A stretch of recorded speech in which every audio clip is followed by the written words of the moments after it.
Narito na kabayan, ang programang Housing Rights with HSAC. Isa ka bang home buyer, homeowner o parte ng isang homeowners association? Alamin ang inyong mga karapatan kasama ang Human Settlements Adjudication Commission. Housing Rights with HSAC. Magsisilbing gabay mo sa tamang proseso at hakbang sa pagtataguyod ng inyong karapatan bilang isang homeowner. Kaya't halina kabayan, huwag magpahuli sa mga mahalagang impormasyon at gabay mula sa HSAC para sa isang maunlad, mapayapa at nagkakaisang housing community. Housing Rights with HSAC. Dito sa Radyo Pilipinas World Service.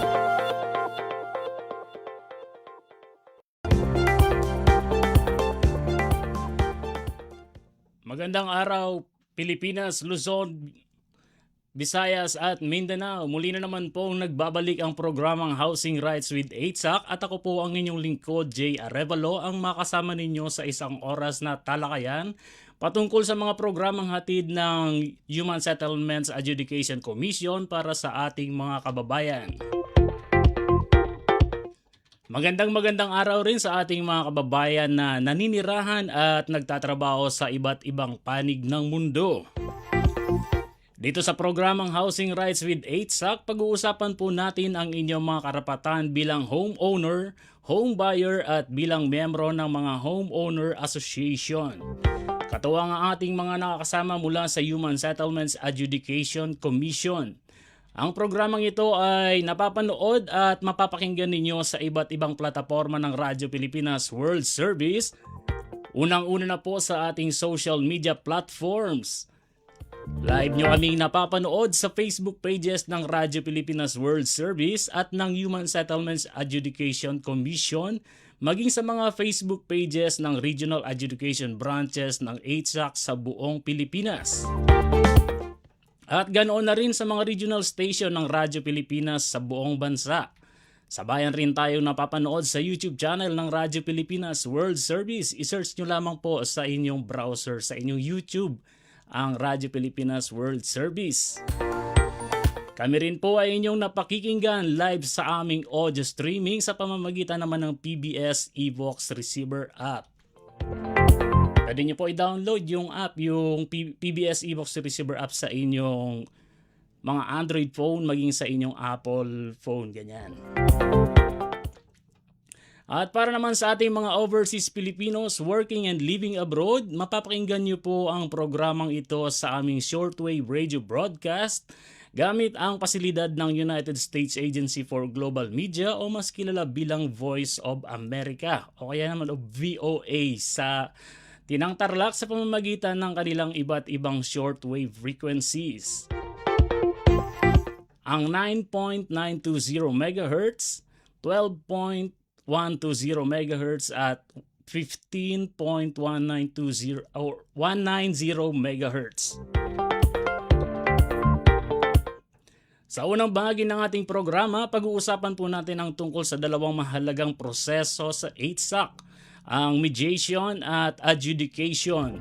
Kaya tutok na kayo mga kabayan, lalo na kung mayroong meron kayong hindi pagkakaunawan sa inyong homeowners association para malaman nyo kung ano ang mga hakbang na dapat ninyong gawin. Sa ikalawang bahagi naman ng programa, ating tatalakayin ang ilang kasong dinesisyonan na o ang isang kasong dinesisyonan ng Korte Suprema patungkol sa isang Homeowners Association dispute, ang kasong Arto Pigarin versus City of Muntinlupa et al.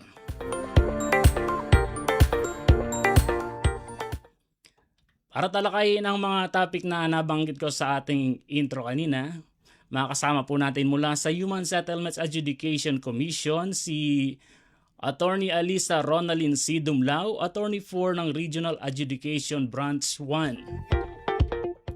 Magandang araw po, Attorney Ali. Welcome po sa panibagong episode na naman ng programang Housing Rights with HSAC. Attorney Ali. Hello po, magandang araw po sa ating lahat. Maraming salamat, Sir Jay. On Okay. behalf of the Human Settlements Adjudication Commission, headed by our Executive Commissioner Avelino D. Tolentino III, and the entire Commission and Bank, we would like to thank our viewers and listeners for watching our show. Sana po ay marami po tayong matutunan na aral ngayong araw na ito. Pero bago po tayo tumungo sa ating talakayan, attorney, ano po muna yung mga paalala para sa ating mga tagapakinig? Ayun po. Dahil po, Sir Jay, no, ito na po ang ating 9th episode at ang programang ito ay naglalayong ibahagi ang aming mandato at mapag-usapan ang ilan sa mahahalagang polisiya at kaugnay na landmark cases mula sa Korte Suprema. Umaasa po kaming mas magiging malinaw sa ating mga tagapakinig at sa kanilang mga karapatan, no? At ang tamang prosesong dapat sundin sa ilalim ng batas. Ngunit gaya nga po ng sabi niyo, Sir Jay, bago po tayo magsimula, Yes. nais lang po nating ipaalala at idiin sa ating mga kababayan na guide o gabay lamang ang anumang mapag-uusapan dito. Dahil lahat naman po ng kasong idinudulog sa ICSAC ay nireresalba po yan base sa alegasyon at ebidensya na sumusuporta nito. Kumbaga po, case-to-case basis pa din po talaga, sir. Opo. At magdedepende pa rin po ang magiging desisyon base po sa ebidensya na iprepresenta ng bawat panig. Ayun. So, malinaw mga kababayan, ito po ay isang gabay o paalala lamang. So, attorney, sa mga nakalipas na episode dito sa ating programa, napag-usapan na po yung 2025 8SAC Revised Rules of Procedure. Maaari po ba nating balikan muna ito para maalala ng ating mga kababayan kung gaano ito kahalaga, lalo na kung meron silang mga inireklamo sa kanilang asosasyon o mayroon rin itong kaugnayan sa ating pag-uusapan ngayon? Tama po iyan, Sir Jay, no? Mayroon po tayong tinatawag na 2025 8SAC Revised Rules of Procedure. Ito po ang nagsisilbing rule book, no? O Opo. opisyal na alituntunin para sa pagpapasya ng mga kasong inihain sa ating tanggapan. At ginawa po ang rules na ito para matiyak po na patas, mabilis at hindi magastos ang pagsampa ng kaso sa Human Settlements Adjudication Commission. Sapagkat mayroon po tayong malinaw na proseso at mga takdang panahon o yung tinatawag nating reglementary period, no? Upang po naiiwasan ang matagalang paghihintay at sinisiguradong gumugulong ang hustisya para sa magkabilang panig. Kung ang ating mga tagapakinig o tagapanood ay mayroon pong nakahaing kaso sa ICSAC, o kaya naman po ay pinaplano or binabalak po nilang maghain ng reklamo, mahalaga po na mayroon po tayong idea, no, sa flow ng procedures, ng ating procedures sa ICSAC upang po masiguro nilang hindi sila basta-basta matatalo lamang base po sa teknikalidad ng kabilang kaso.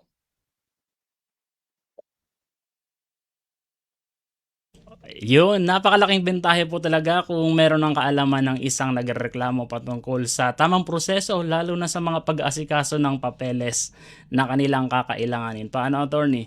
Halimbawa po, mayroong isang homeowner na nagka-problema sa kanyang developer o kaya naman ay mayroong gulo mismo sa kanilang homeowners association. Paano po nagsisimula ang proseso sa ilalim ng rules of procedure ng ICSAC? Yes, Sir Jay. Ang ganung pong alitan, no, ng isang homeowners at against sa kanyang developer o kaya homeowners association, ang jurisdiction po niyan ay nasa ICSAC. At magsisimula po talaga ang paghahain, ang proseso ng kaso sa ICSAC sa pagsusumiti po ng verified complaint ng ating complainant. So meron po tayong complainant, siya po ang nagfa-file ng case. Verified complaint po ang isusumite niya sa ICSAC at ang ating adjudicator ay magbibigay po yan ng summons po, no, para po bigyang bigyan po ng information yung ating respondent na mayroong kasong naihain against sa respondent. At of course po, kapag po naihain ang verified complaint at nakapagsumite ng verified answer ang ating respondent, hindi po agad isinasalang sa adjudicator ang kaso para pagdesisyonan.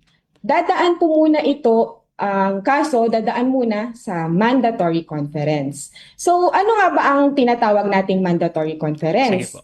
Dito po, unang nagkakaharap ang mga partido sa ilalim ng pangangasiwa ng HSAC.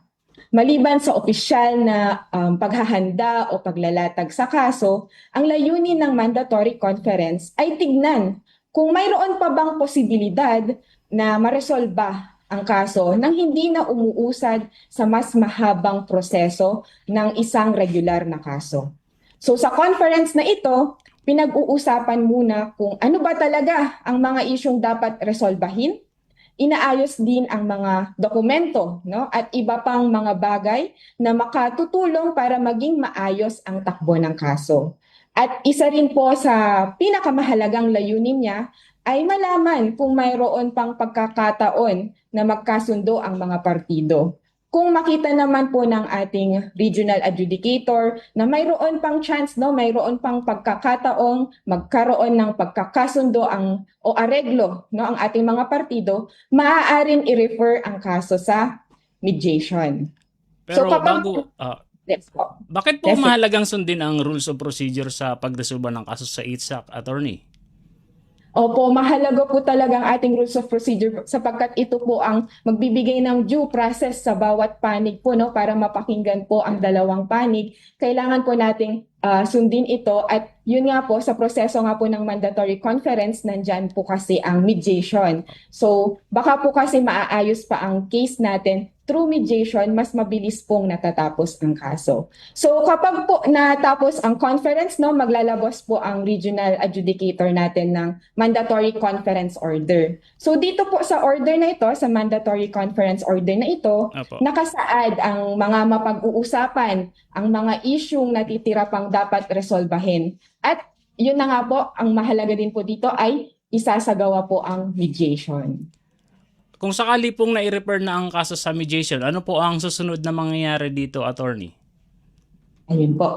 Kapag po na-refer na ang kaso sa mediation, magsisimula na po ang tinatawag nating mediation proceedings. So sa prosesong mediation proceedings na ito, sinusubukan po nating tulungan ang magkabilang panig na magkaroon ng voluntaryong kasunduan or yung amicable settlement sa tulong ng isang neutral na mediator. And yes po, sa HSAC po, mayroon po tayong mga trained mediators. At Ayun po sana napakahalagang yung susunod kong katanungan dyan. Sige po, continue po tayo, attorney. Okay po, sir. At napakahalaga pong tandaan na ang mediator ay hindi po siya hukom o adjudicator, Yep. no? Ang mediator po, hindi po siya nagpapasya kung sino po ang tama o mali, hindi rin po siya nagbibigay ng desisyon sa kaso. At sa ilalim nga po ng ating 2025 HSAC Rules of Procedure, ang mediation ay dapat maisagawa sa loob ng 30 araw or 30 calendar days mula nang mai-refer ang kaso sa mediation. At kung kinakailangan pa po, no, ng kaunting panahon, kasi kung isang usap lang, nagkaayos Opo. sila, maganda po yun. Pero kung kinakailangan pa po ng kaunting panahon para maipagpatuloy ang kanilang pag-uusap, maaari itong i-extend basta't hindi po ito lalagpas ang buong proseso ng mandatory conference at mediation, hindi po lalagpas ng 60 araw or 60 days mula sa unang mandatory conference. Bakit po? Sapagkat sa ganitong paraan, nabibigyan po ng sapat na pagkakataon ang mga partido na maresolba ang kanilang alitan sa mapayapang paraan, habang tinitiyak din na hindi po naaantala ang pag-usad ng kaso kung hindi naman po magtagumpay ang mediation. Ayun. So dito po sa 60 days, ito na po yung final para sa mediation committee, attorney, para maglawas sila ng desisyon. Ay, Sir Jay, no, dito po sa ating 60 days po Opo. kasi, yun po yung buong mandatory conference. Opo. So yung mandatory conference po kasi, doon po natin tatalakayin ano po ang mga issue ng mga partido. At kung gusto pa po nilang magkaayos, within that 60 days, magkakaroon po tayo, pwedeng mai-refer ng mediation. Kung saan po nga, meron po tayong mediator na tutulungan po niya ang bawat partido na magkaroon ng areglo. Opo. Ngayon po, kung wala pong pagkakasundo po, no, sa mediation, iterminate po yung ating mediation at magbibigay ng mediation mandatory conference order po, no? At mayroon pa pong susunod doon na proseso sa ilalim ng ating HSAC Rules of Procedure. Opo, opo. Kung sakali naman pong tumangging dumalo sa mediation ang magkabilang panig, attorney, o kaya naman isa sa kanila, ano po ang mangyayari sa reklamo? Ayun po, sa mediation po kasi ito po ay voluntaryo dapat po, no, Opo. sa mga partido. Kasi sila po ang maghahanap ng solusyon sa kanilang problema. At kapag hindi po sila nagkasundo, no, ang dalawang panig nag-mediation po, hindi po sila nagkasundo, mahalagang tandaan po kasi na ito po yung pagkakataon, no, para sa mga partido para makahanap ng solusyon ng kanilang hindi pagkakaunawaan. So kung magtatagumpay ito, mas mabilis pong matatapos ang kaso. Ngunit kung hindi po ito magkakaroon ng settlement, magpapatuloy po ang adjudicatory process na nakasaad sa nabanggit nating 2025 HSAC Rules of Procedure kanina. Kung saan po ang ating regional adjudicator na po ang magpapasya batay sa batas at sa mga ebidensyang isusumite ng mga partido. So sa puntong ito po, no, pag hindi po nagkaroon ng successful mediation, hukom na o parang isang judge ang adjudicator natin sa HSAC, siya po ang magja-judge, magde-decide po sa kaso. Kung ano naman po, ibang sitwasyon. Halimbawa naman po nagkasundo naman yung magkabilang panig, attorney. Ano naman po ang mangyayari? Ayun po sir, mas mapabilis po na matatapos ang ating kaso kapag po nagkasundo sila during mediation, magagawa po sila ng kanilang compromise agreement. At base po sa compromise agreement, dun na po maglalabas ng desisyon ang ating adjudicator. Base po sa compromise agreement during their mediation. Ayun. Para kung baga meron silang settlement na, no, attorney? Yes po, Sir Pero Jay. kung sakali po, may bisa po ba ang settlement agreement na napagkasunduan sa mediation kung sakaling magbago ng isip ang isa sa dalawang panig na gusto pa nilang ituloy yung kaso? Ay, yun lamang po sir, no? Kapag po kasi na-submit na po kapag po nagkaroon sila ng settlement during mediation at nagpirmahan na po ang mga partido, isusumiti po kasi ito sa adjudicator para po i-approve ito at dito po magbabase ang desisyon ni adjudicator. Kaya dapat pong pahalagahan po na bago po nila pirmahan ang compromise agreement, dapat po ay sigurado na sila doon po sa kasando ang magaganap po during mediation. Ayun. So, paano nga po uli kung ang mangyayari, attorney, kung hindi magkasundo ang magkabilang panig para malinaw sa ating mga tagapakinig? Yes po. Kapag po nagkasundo, magkakaroon po sila ng compromise agreement. Ngunit kapag ang mga partido ay hindi magkakasundo, magpapatuloy po ang adjudication process sa HSAC at dedesisyonan po ito ng ating regional adjudicator base po sa mga aligasyon at ebidensyang isusumite nila. Ayun. So, nabanggit niyo po adjudication. So, ano naman po ang kaibahan nitong adjudication dito sa mediation, attorney? Magandang tanong po iyan, no, Sir Jay. Kanina ko pa po nababanggit ang mediation at adjudication. Marahil marami na pong nalilito sa ating mga taga-subaybay. Ano ba ang pinagkaiba Ayun nga ng po, para mediation mas malinawan sila. at adjudication? Tama, sir. So, sa madaling salita, ang mediation ay tungkol sa paghahanap ng mapayapang paraan upang magkasundo ang dalawang panig. Samantalang ang adjudication ay tungkol sa proseso ng pagdedesisyon ng kaso. So sa mediation po, mayroon po tayong isang neutral na mediator na siya pong tumutulong sa mga partido na makipag-usap at maghanap ng solusyon na pareho nilang matatanggap. Pero mahalagang tandaan na ang mediator po ay walang kapangyarihang magpasya kung sino ang tama o mali. Ang magiging kasunduan kung mayroon man ay kusang loob po iyan na pinag-usapan ng mga partido. Sa kabilang dako naman po, sa adjudication naman, iba na po ang layunin dito. Kung hindi po nagkaroon ng settlement sa mediation, ibinabalik ang kaso sa regional adjudicator upang ipagpatuloy ang proceedings. Dito na po susuriin po ng ating adjudicator ang kanilang position paper, affidavits, at iba pang mga ebidensya na isinumite ng mga partido At batay sa mga ito at sa ating mga umiiral na batas, ang regional adjudicator ang maglalabas ng desisyon ng kaso. At mahalaga lamang pong malaman ng ating mga tagapakinig na Sige hindi na po ulit magsisimula sa umpisa ang kaso. Tuloy-tuloy lamang po ang proseso. Ang mga hakbang na nagawa na po ay mananatili na pong bahagi ng kaso. Ayun. So, balikan ko lang po, attorney. Balik lang po ako konti doon sa mediation kasi may dito sa nabanggit nyo sa adjudication, may mga isusumite ng mga papeles, mga position paper, affidavit, or mga ebidensya. Dito po ba sa mediation, nagkakaroon na ng pagsusumite nito mga papeles na ito? Wala pa po sir. Talaga pong mag-uusap lamang ang mga partido. Fa-facilitate po yan ng ating mediator para tulungan po sila na mag-usap para po maareglo yung kaso. So wala pa pong isusumite during mediation. Mag-uusap lamang po talaga ang mga partido. Kumbaga naghaharap-harap lang muna sila dito, attorney, kasama si mediator. Yes po sir, tama po. Ano naman po ang ginagawa ng regional adjudicator kapag bumalik na ang kaso o hindi na resolba sa mediation?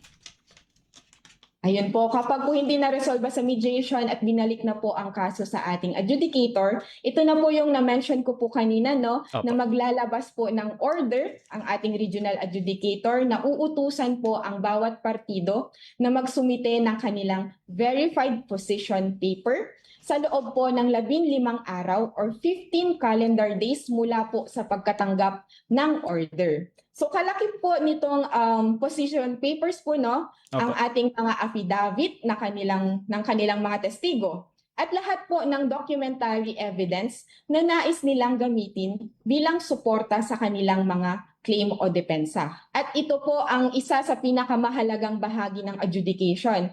Dahil dito po sa verified position papers na ito, dito inilalahad ng bawat panig ang kabuuan ng kanilang kaso. Dito po nila ipinaliliwanag ang kanilang mga bersyon ng mga pangyayari. Malinaw po dapat nilang inilalahad kung ano ang kanilang hinihingi, ano ba ang mga isyong dapat pagpasyahan, ano ba ang mga batas, no, at desisyong sumusuporta sa kanilang panig. At ano ang mga ebidensyang nagpapatunay sa kanilang mga sinasabi. Kasama rin po nga dito yung affidavit ng kanilang mga testigo, sapagkat sa ilalim po ng rules, no, ang mga affidavit na ito na po ang nagsisilbing direct testimony ng ating mga testigo. Kaya napakahalaga pong kumpleto at maayos ang mga dokumentong isinusumite. Ayun. So, linawin lang natin, 15 araw, 15 working days. Kasi yung iba nalilito po dyan sa working days or hindi nila Sir, or calendar 15 days, calendar days po pala. Kasi yung iba, tinuturing nila yung ano lang, Monday to Fridays lang, hindi kasama yung Sabado, Linggo. Pag sinabing calendar days, buong linggo po, kasama yung Sabado, Linggo. Yes po, pag calendar days po, hindi lang yung working days Pati yung na mga Monday to holidays. Friday, kasama po ang Saturday, Sunday holidays. So, Opo. calendar days po ang basehan natin, Sir Ayun. Jay. Kasi nalilito po yung karamihan dyan, attorney. Alam nyo naman yung iba nating mga kababayan. So, diretso na po tayo. Bago po magkaroon ng pagkakataon ng ulitin po natin. Meron po bang pagkakataon na ang mediation sa pagitan ng prosesong ito, attorney? Or nagkakaroon pa ng mediation? Sa puntong pong ibinalik na po ang kaso sa regional adjudicator, hindi na po magkakaroon ng mediation. Sapagkat sa yugtong ito, ang susunod na po na hakbang ay ang pagresolba ng kaso o pagsulat ng desisyon. Kung kinakailangan upang higit na malinawan ang issue sa kaso, maaari pong magsagawa ang regional adjudicator ng clarificatory hearing. Baka po mayroon pang mga katanungan ang ating adjudicator sa mga partido, maaari po siyang magpatawag ng clarificatory hearing. Maaari rin po siyang mag-utos ng ocular inspection ng proyekto, no? Pupuntahan po nila ang actual na lokasyon. Maaari rin pong humingi ng verification ng corporate o project records mula sa Department of Human Settlements and Urban Development o mag-issue ng subpoena para sa mga kinakailangang dokumento o impormasyon. At ginagawa lamang ang mga hakbang na ito kung kinakailangan upang matiyak na ang magiging desisyon ay nakabatay sa kumpleto at sapat na impormasyon at ebidensya, kapag naisumiti na ang lahat ng position papers o lumipas na nga po yung itinakdang araw natin na 15 calendar days para sa kanilang pagsumite, dito na po ituturing na submitted for decision ang kaso.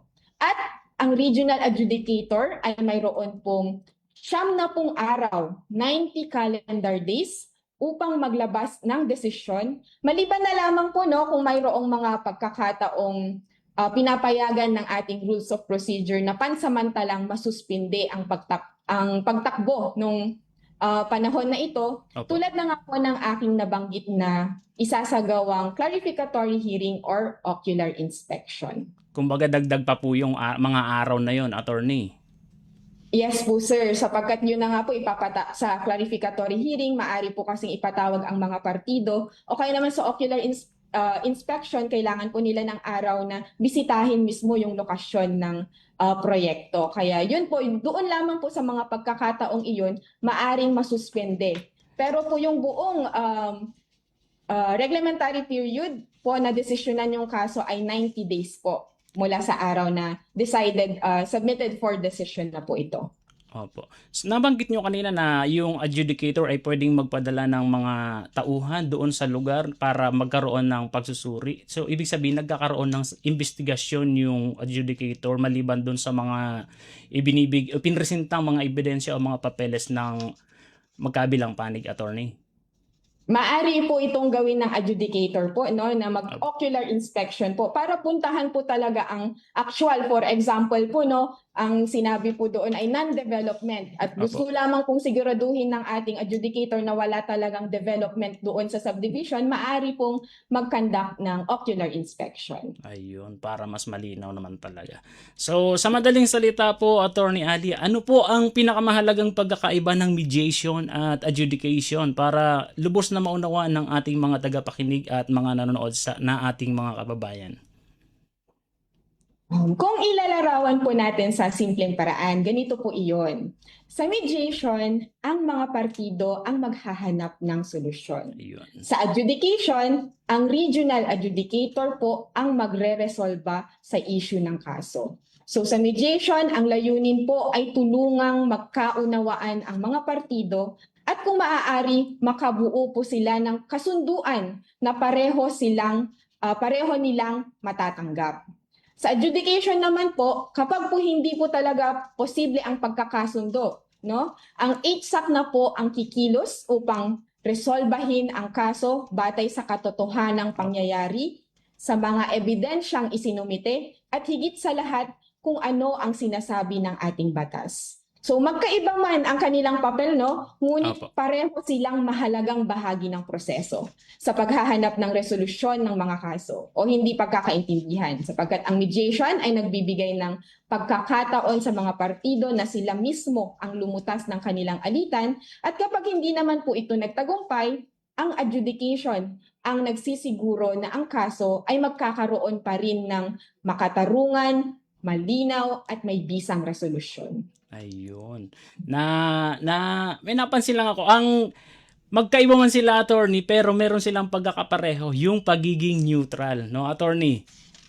Yes po. Ayun. Yes po, sir. Sapagkat yun nga po, ang layunin din po talaga ay maayos po, maresolba yung kaso. Ngunit sa mediation, binibigyan ang mga partido po na sila ang umayos. Sa adjudicator naman po, siya po ang magsosolve ng kaso, but base pa rin po ito sa aligasyon, sa ebidensya, at sa kung ano ang sinasabi ng batas. Ayun.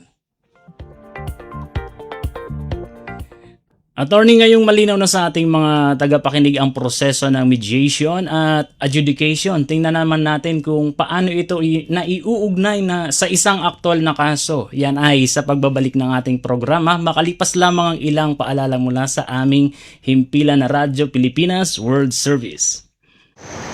Sa loob ng maraming taon, libu-libong pamilyang Pilipino ang walang maayos na tirahan. Hirap makakuha ng pabahay. Kung meron man, hindi angkop sa disenteng pamumuhay. Iisa ang pangarap ng bawat pamilya, ang magkaroon ng sariling tahanan. Ang mga pangarap nyo, ang pangarap din ng Pangulo. Kaya agad inilunsad ni Pangulong Ferdinand Marcos Jr. ang Pambansang Pabahay para sa Pilipino Program o 4PH. Hindi lang para magtayo ng mga bahay, kundi para ibalik ang pag-asa at dignidad ng bawat pamilyang Pilipino.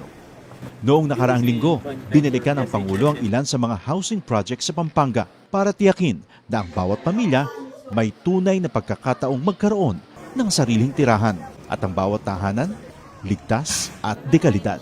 Nakakatuwa makita mo na mas maginhawa at mas maganda ang buhay ng ating mga kababayan. Dagdag pa ni Secretary Jose Ramon Aliling ng Department of Human Settlements and Urban Development. Ngayon, lahat po ng modalities. Nandiyan po yung horizontal, house and lot. Ang dignidad ng pamilya ay, lalo na ang Pilipinong pamilya, ay pag nagkaroon siya ng sarili niyang bahay. Kwento ng mga residente, dahil sa mababang interes sa pabahay, naging mas abot kaya ito para sa kanila. Ibinaba kasi ng gobyerno sa 1 to 3% ang subsidized interest rate para sa mga kwalipikadong benepisyaryo ng socialized housing project, aninsunod pa rin sa utos ng Pangulo. Yung mga kulang na bahay ay kagawa natin ng paraan upang lahat ng nangangailangan ng pabahay ay gagawin natin. Sa buong bansa, tuloy-tuloy ang trabaho. Isa-isang inaayos sa mga bagay na magpapagaan sa buhay ng mga Pilipino. Kasama na rito ang disente at sariling tirahan na hindi lang pangarap, kundi tahanang nabubuksan para sa bawat Pilipino. Mabilis ang trivia, dagdag talino. Heto na ang Dagling Kaalaman. Alam nyo ba, kahit napakalakas ng isang bagyo, may partitong tahimik at kalmado. Ito ang tinatawag na mata ng bagyo.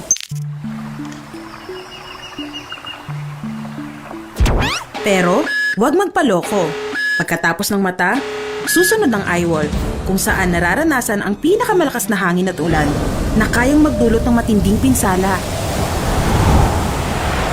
Kaya tandaan, kapag biglang tumahimik sa gitna ng bagyo, hindi pa tapos ang panganib.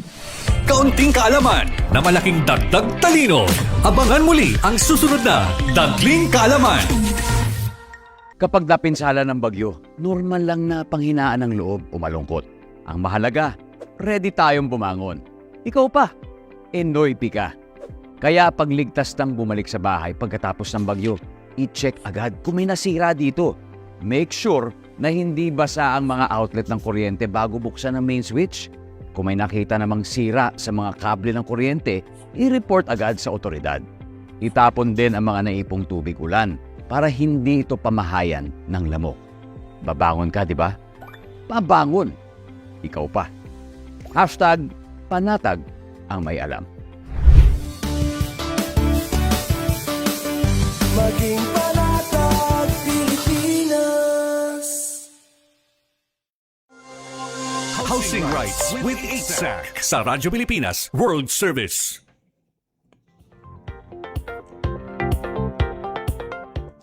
Muli pong nagbabalik ang programang Housing Rights with 8SAC at ako pa rin po ang inyong lingkod, Jay Arevalo, at makakasama pa rin natin si Attorney Alisa Ronalyn C. Dumlao, Attorney 4 ng Regional Adjudication Branch 1 ng 8SAC. Patuloy lamang po kayong sumubaybay sa aming Facebook page at YouTube channel. I-type nyo lamang po ang Radyo Pilipinas World Service. At syempre, please like, share, follow, and subscribe na rin po para lagi kayong updated sa mga mahalagang kaganapan dito sa loob at labas ng bansa. Kanina sa unang bahagi ng ating programa, siksik-liglig na kaalaman ang naibahagi sa atin ni Attorney Ali. Itong Rules of Procedure ng 8SAC para sa mga nag-file ng complaint at itong mga proseso sa mediation at adjudication. Ganun na rin ang pagkakaiba nitong dalawa. Sa puntong ito, dadako na tayo sa ikalawang bahagi ng ating programa. Kasama pa rin natin si Attorney Ali. Magandang araw pong muli, Attorney Ali. Hello po, Sir Jay. Magandang araw po muli. Yun, thank you.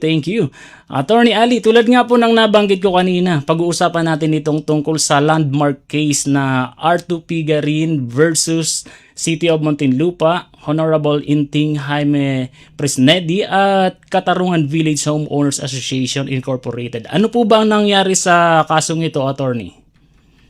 Okay po, Sir Jay po, no, bago po natin talakayin ang kasong ito, nais muna nating uling ipaalala sa ating mga kababayan na guide o gabay lamang ang ating pagtatalakay. Ang bawat kasong dinadala po sa ITSAC ay nareresolba batay sa mga alegasyon at ebidensyang inihaharap ng bawat panig. Ibig sabihin, case-to-case basis pa rin po ang pagdedesisyon sa ITSAC. Ngayon po, mabalik po tayo nga sa kasong nabanggit nyo po, no, kay Garin versus City of Muntinlupa, Honorable Inting at Katarungang Village Homeowners Association. So sa kasong ito po, ang petitioner ay may-ari ng isang residential lot sa village. Nang gusto na niyang magpatayo ng bahay sa kanyang lote, naghanda siya, of course, ng mga kinakailangang dokumento upang makakuha po siya ng kanyang building permit mula sa government, city government. At ayon po no, sa isang city government ordinance, isa po sa mga kinakailangang isumite bago po maaprubahan ang kanyang building permit ay isang clearance mula sa Homeowners Association ng subdivision.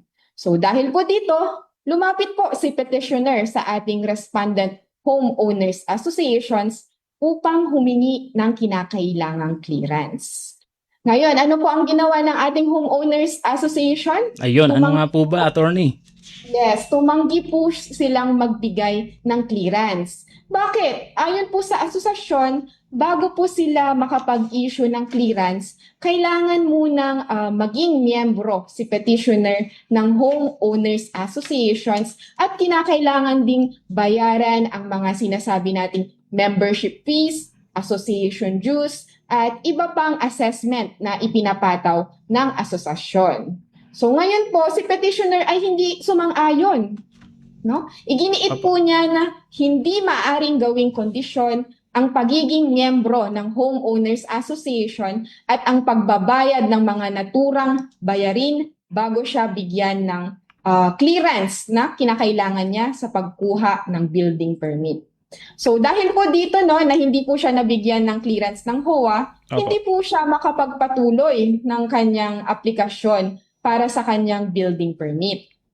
Kaya naman po, siya po ay nagsampa ng kaso laban sa city government, sa Nooy City Engineer, kay Mayor, at ganoon na din po sa homeowners associations.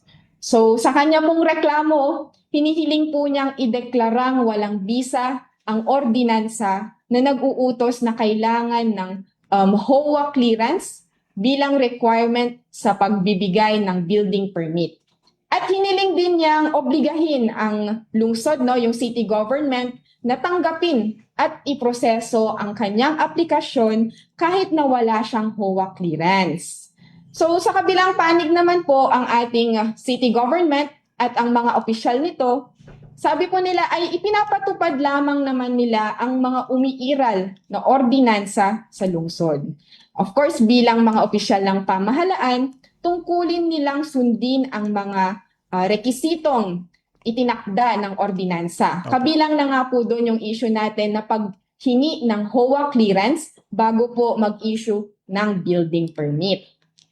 Samantalang naman po, ang iginiit din po ng Respondent Homeowners Association na may kapangyarihan po itong ipatupad ang mga patakaran sa asosasyon. At ayon nga sa Homeowners Association, ang paghingi ng clearance ay bahagi ng pagpapatupad ng kanilang mga alituntunin upang matiyak na ang may-ari ng mga lote ay sumusunod sa mga obligasyon sa loob ng subdivision. Kabilang na po dito ang pagbabayad ng mga kaukulang dues at assessments, alinsunod po ito no sa implementing rules of and regulations ng Republic Act 9904. Ito po ang Magna Carta for homeowners and homeowners associations.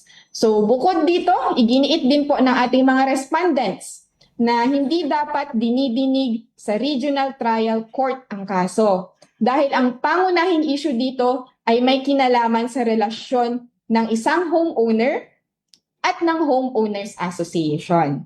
Dahil dito, sinasabi po nila na ang usapin ay isang intra-association dispute na dapat munang iharap sa Housing and Land Use Regulatory Board or HLURB na pinagmanahan na po ng Human Settlements Adjudication Commission, HSAC, ng kanyang adjudicatory function o espesyal na kapangyarihan at kaalaman na dinggin at resolbahin ang mga ganitong klaseng alitan.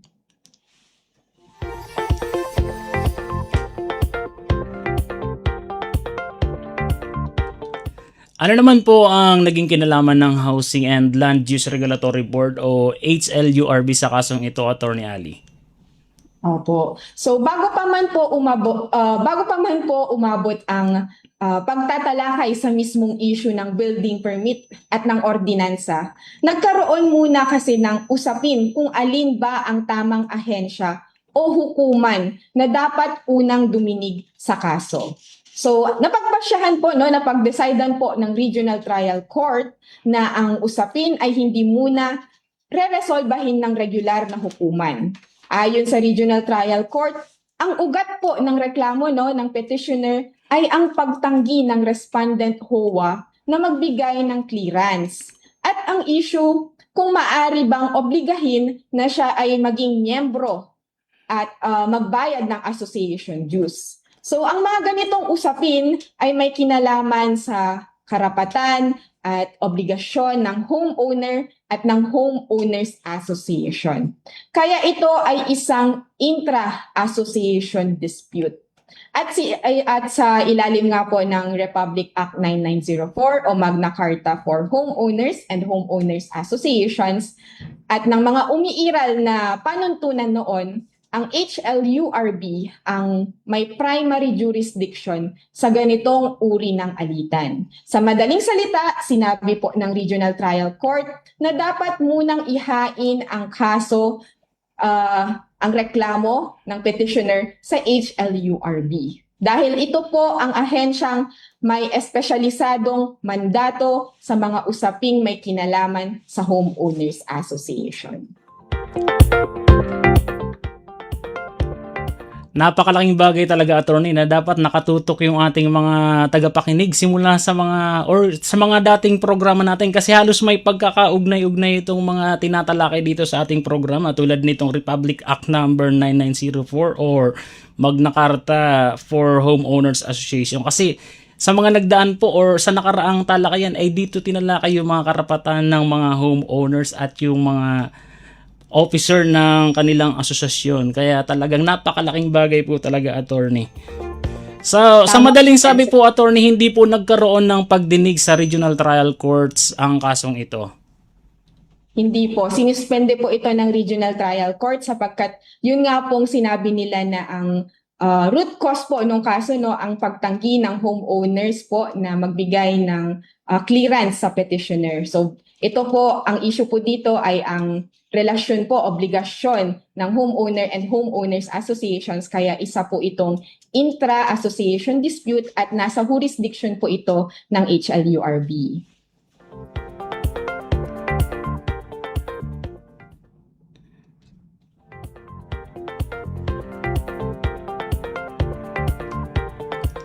So, paano naman po ito napunta sa Korte Suprema at ano po ang naging tugon nito dito?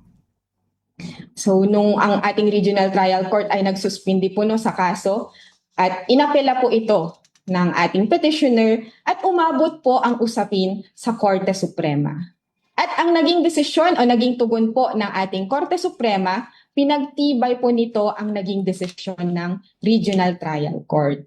So, ang unang tanong na sinagot ng Korte Suprema, kung alin ang tamang forum na dapat unang duminig sa kaso. So, ipinaliwanag naman po ng ating Korte Suprema na ang pangunahing issue ay ang relasyon ng homeowner at ng homeowners association. Partikular na po sa kasong ito ay ang pagtanggi ng HOA na magbigay ng clearance at ng mga karapatan at obligasyon ng bawat panig. So dahil po dito, sinabi po ng Korte Suprema na ang usapin ay isang intra-association dispute na nasa jurisdiction po ng HLURB na ngayon na po ay HSAC. So binigyang diin po ng ating Korte Suprema na kahit iginiit pa nga po ni petitioner na hindi siya miyembro ng Homeowners Association, hindi nito inaalis ang jurisdiction ng HLURB. Sapagkat ano po ang mahalaga? Ang mahalaga po ay ang pinagmulan ng alitan ay ang paggamit ng kapangyarihan ng Homeowners Association kaugnay ng isang may-ari ng lote sa loob po ng subdivision.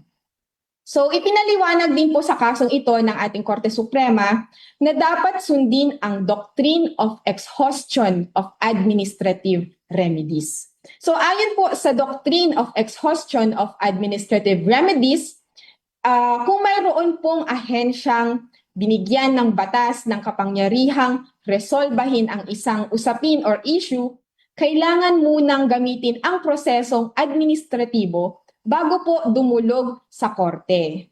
So bukod dito po, binigyang diin din po ng Korte Suprema ang prinsipyo ng constitutional avoidance. Kasi po, yung petitioner natin, kinestyon din po niya yung constitutionality ng ordinansa na nagre-require po ng Homeowners Association clearance. So ayon po dito sa constitutional avoidance, ayon sa prinsipyong ito, kung maaaring maresolba ang isang kaso nang hindi muna pinagpapasyahan ang pagiging constitutional ng isang batas o ordinansa, iyon ang dapat unahin. So sa kasong ito, sinabi po ng Korte Suprema na maaaring maiwasan ang pangangailangang resolbahin ang issue ukol sa constitutionality ng nasabing ordinansa kapag po naunang napagpasyahan ng HLURB ang usapin, ang issue nila tungkol po sa HOA clearance.